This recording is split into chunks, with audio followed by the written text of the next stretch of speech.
I share what I'm listening to and my thoughts on music and the business daily for free at helloyassine.com. What's poppin', y'all? Billboard has decided to come upon the head top of a couple of artists that do monstrous numbers. And by a couple, I can really only think of two off the top of my head. Of course, BTS is another example, along with multiple different K-pop groups. But in particular, it's Travis Scott and Taylor Swift. So first, we're going to get into these Billboard rule changes. I'll break down how they affect these artists in particular and whether I think they are just or not. The Billboard rule changes are as follows. So they will be effective immediately, the following. Any D2C is direct to consumer. So for example, if you go to Taylor Swift's web shop or you go to Travis Scott's web shop, that's direct to consumer. That's different from them shipping it to Target, for instance, where a lot of Taylor Swift vinyls are and people are buying it from that location, or like a Target or a Best Buy orders a bunch of vinyls. This used to be more common back in the day when CDs were a thing and they would have to ship out a bunch of these physical CDs for the album release day and people would show up. It's kind of like video games. People would line up outside of GameStop because they needed to get the CD, versus now they just buy the game online and download it. So that's D2C. So any D2C store with 3 submissions of illegitimate data within a 12-month period may receive a minimum 90-day reporting suspension. So this means that some people are submitting shaky things. For instance, the last time I can remember this happening was with DJ Khaled's album that he did a bunch of bundles for this energy drink in competition with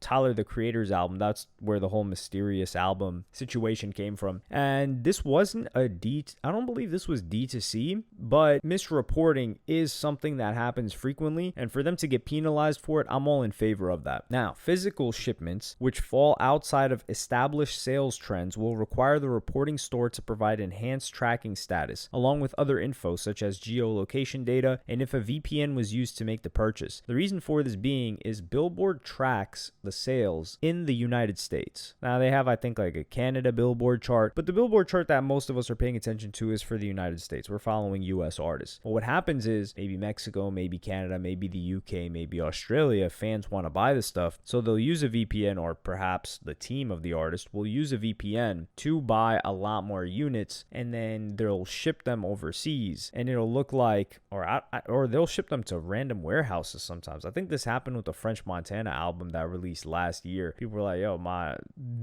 I got a random vinyl at my door from French Montana. I think that was one of the stories. Don't quote me on that though. But this way, it's fraudulent sales it's fraudulent tracking for Billboard because Billboard wants to track US sales. Now they're not fraudulent sales because these are fans that want to buy them, but in competition with other artists that aren't doing this, they're getting screwed over. Now this next rule that's going to be effective February 28th, that was already effective. Digital albums sold via an artist, label, or other official web store must now be redeemed in order to be chart eligible. In addition, verification using HCAPTCHA is now required to prevent bots. So this goes for digital album sales, like for example, Some Sexy Songs for You, the album with Drake and Party Next Door. They had digital albums available. What people will do is sometimes they'll buy just to support Drake and they'll just stream it because streaming is more convenient. You don't want to download this thing. You don't want to activate it, even if you want to support. But now you have to activate it, and then you have to activate it via CAPTCHA. So this will reduce a lot of, not sales, but the tracking for the sales. And I think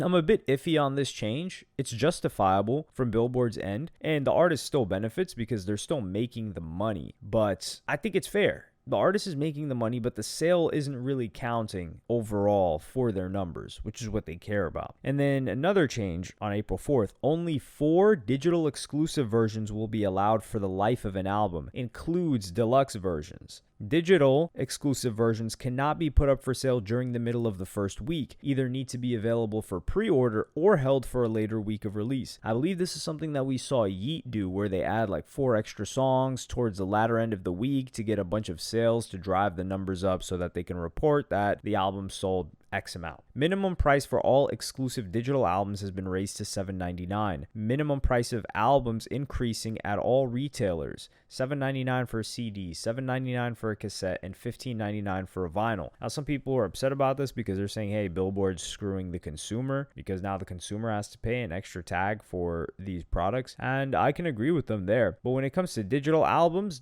I think the reason that they raised it to $8 is because we've seen a lot of these quote unquote sales that happen later during the week where they're like, yo, you can get this digital album now for only $2 or for only $3. And that incentivizes a lot of people to buy and buy more of them. Now, the digital exclusive versions, or the ones being in the middle of the week, let me just show you guys a little image.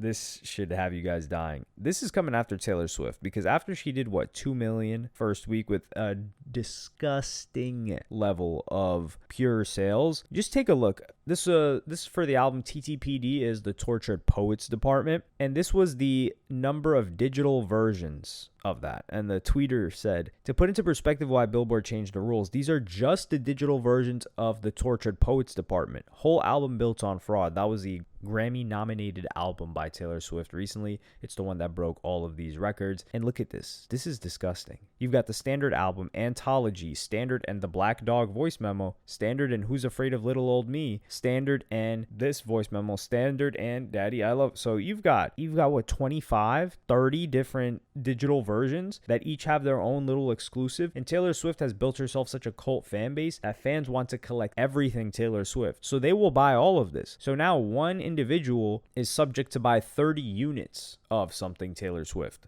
from these digital versions. Now, not only does that generate a ton of revenue, but now if you have, let's say, 100,000 people that are buying this stuff, you times that by 30, now you just sold 3 million. But it's really only 100,000 people that are consuming the album. And I think Billboard's doing a good job here. This is also something that was done by Travis Scott's team with Days Before Rodeo when that released. Like, there's a special vinyl. Now, that isn't a digital album. That's a different physical copy. And physical copies is something that Taylor Swift uses too. They haven't really attacked the physical. It's mostly the digital. And I'm in full agreement here. Like, if people want to buy the physical copies, sure, that's completely fine. I think that makes more sense for collecting as well. It's an actual value versus, I wouldn't say the consumers necessarily being manipulated into buying all these digital versions, but they do feel like they're missing out if they're not. In particular with Travis Scott and Taylor Swift. This is a change made particularly for Taylor Swift because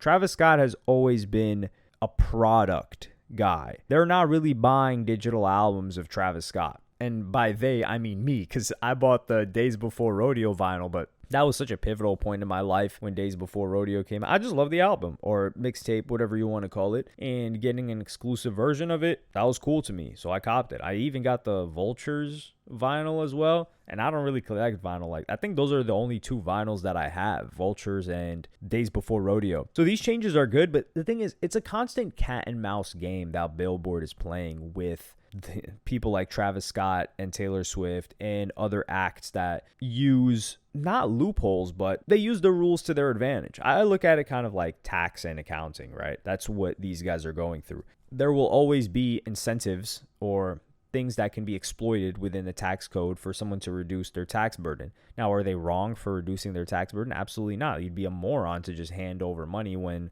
there's a way for you to reduce it. In the same way that I wouldn't necessarily consider someone a moron for having lower sales when they can do more. But Drake is somebody that's opted to have lower sales the majority of the time instead of selling merchandise, whether that be, OVO collab. Like, for example, like V Alone was basically an artist merch collab brand for however many years after whatever happened with Bari. So I'm in favor of these rule changes. I wonder how many changes will come in the next year because this one was Taylor Swift. The merch bundles was Travis Scott for sure. They turned them into box sets and that physical albums. The reason why box sets came out is because now physical albums needed to be sold alongside the product. What Travis Scott used to do with Astroworld, how he was able to sell 550K units back then, is he would just give away a digital album with the merchandise, and people just wanted the merchandise. So they'd cop the merchandise, they'd get the digital album, they didn't have to redeem the digital album, so it counts as a sale of the project overall. Then they changed that. And then they also made it that you had to ship the stuff out the same week. So that made things tighter, but they figured out how to get the logistics done to ship stuff out the same week. They pre-ordered a ton of stuff and had it ready. And they were still able to make it shake, but they had to put box sets together with a physical copy, because if you sold a physical copy with the merch, the person will still buy it because they're still getting the merchandise that they really want, and the physical copy comes with the box set. So that was a little loophole that they invented, or that they created, to combat that Billboard rule change. And we're just going to see more and more rule changes. Overall, I think Billboard's goal is to make sure that the level of consumption is being translated properly in their charting for the people that are reading the charts, because the average consumer has no idea what sales look like. I think they're still in this antiquated sense of, oh man, this person did like 30K, that's nothing. Whereas 30K maybe 10 years ago would have been nothing. But when you calculate streams and how much those have reduced what a sale is, like people still think, oh man, I streamed the album, that's a sale. No, it's not. It's such a small fraction of a sale that it's almost negligible. So when people were surprised that Cardi did 250K, or is projected to do 250K, and they thought he would do 600, I'm like, you must be hit upside the head, or perhaps you're in Back to the Future or something, because for him to do 600K is you need a monstrous number. I don't think anybody's doing that, just streaming. You need billions of streams in the first week, which is... it's damn near impossible to do something like that. That's why even Taylor Swift, she needed to assist her album with all of these different, not bells and whistles, but physical sales to be able to drive that traditional number that everyone is so hell-bent on getting. But let me know what you guys think about this in the comments. Like, subscribe, and hit the notification bell if you enjoyed. Follow me on Twitter and Instagram. Go to helloyassine.com, and I'll see you in the next one. Thank you for watching. Peace.